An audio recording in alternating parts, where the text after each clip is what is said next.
So this is the update to the Phantom Knights deck profile for March of 2021. I've uploaded a budget variant which doesn't play Dragoon. However, our normal deck does play Dragoon, as it's an amazing recovery play and it just has such a good place in the deck. So we're going to jump straight into it with our Dragoon package of Dark Magician and Red Eyes Black Dragon. We're still playing the Codebreaker engine, with the Burning Abyss engine, of course, of Seer, Libic and Graph, just in case we open up any of them. Our extenders being Psychic Tracker, Wielder, Emergency Teleport. The dangers being Jackalope and Tsuchinoko. And the 3 Kagamucha Knight, by far the greatest extender for this deck. Our starters being Tour Guide and Thornscales. Again, amazing starters. Open up any of these and you're good to go.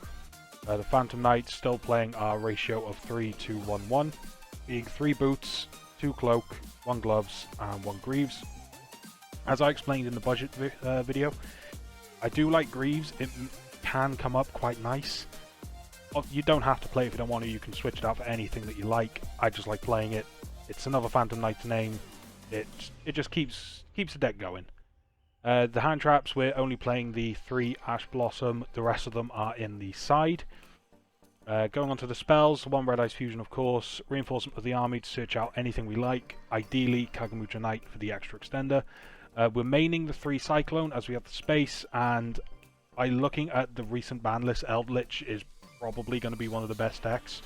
So having a main deck out to try and slow them down a bit does come in quite handy. We've already spoken about Emergency Teleport. We're still playing the new Phantom Knights rank up. I do prefer it over the original, but it's completely up to what you want to play. We're then playing the Shade Brigandine. We use it to either go into Griffin, or we use it as part of our recovery play to make Dragoon. And then we have our 3 copies of Ogblade.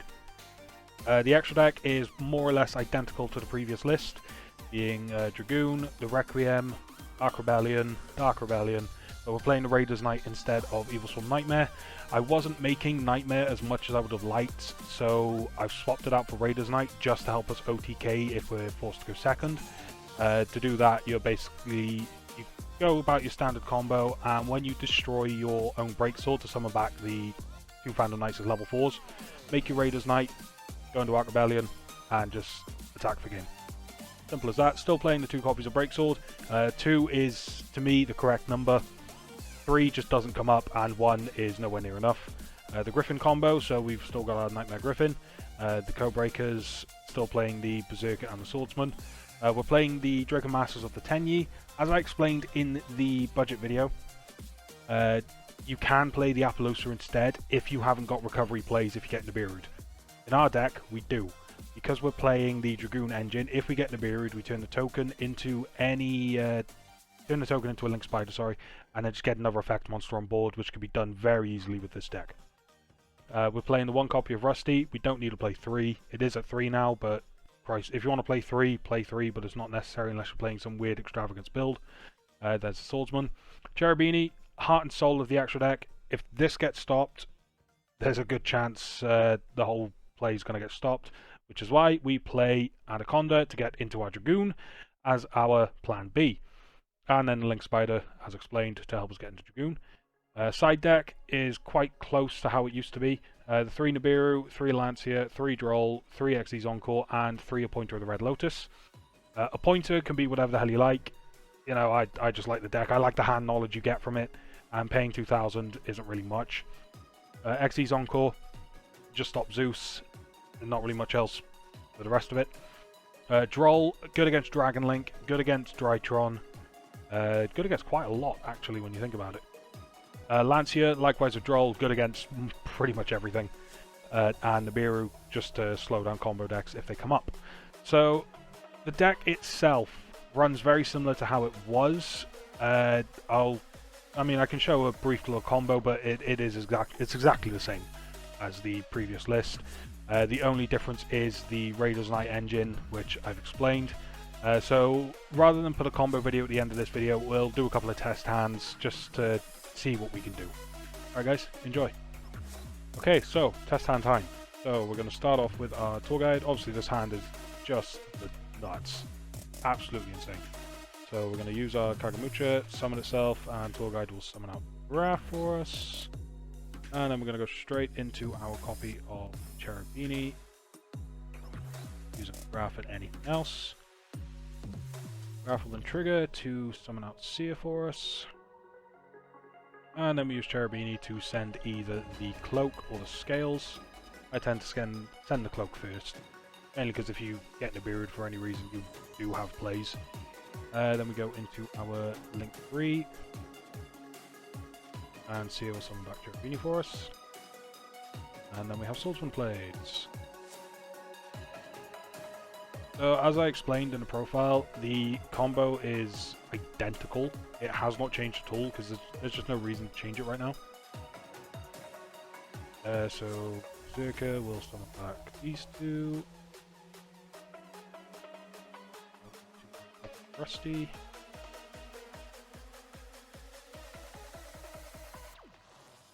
Rusty will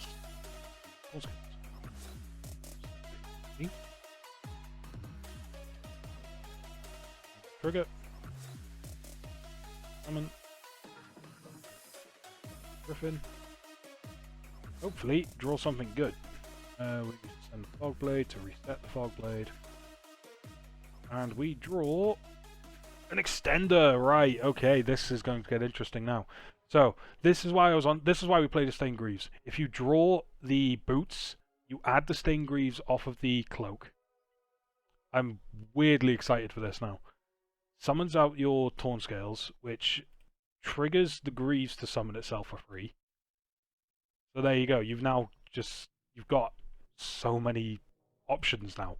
So in this case, we're going to go ahead and make ourselves an Anaconda. And now we special summon the boots, which allows us to make our break sword, trigger the Rusty, and then we summon Torn Scales and the Stained Greaves.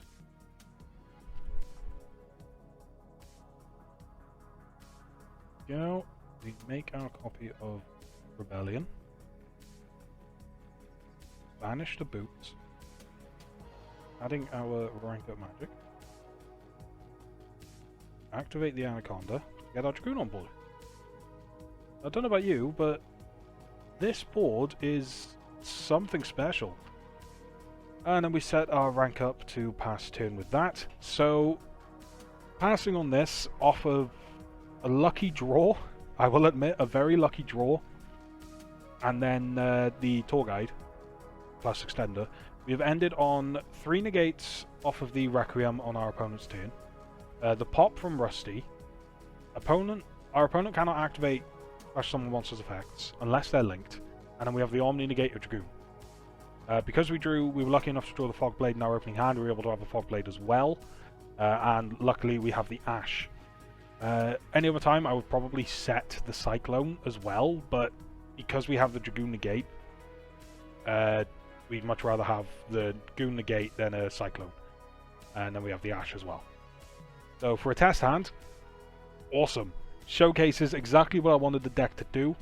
It gives you so much power. Usually we'd have the Dragoon as a recovery play, but it's just that little extra extension here. It's a very sticky card as well. No one can get. It's very difficult to get over. I just love this deck so much, and I will continue to love this deck for as long as I can.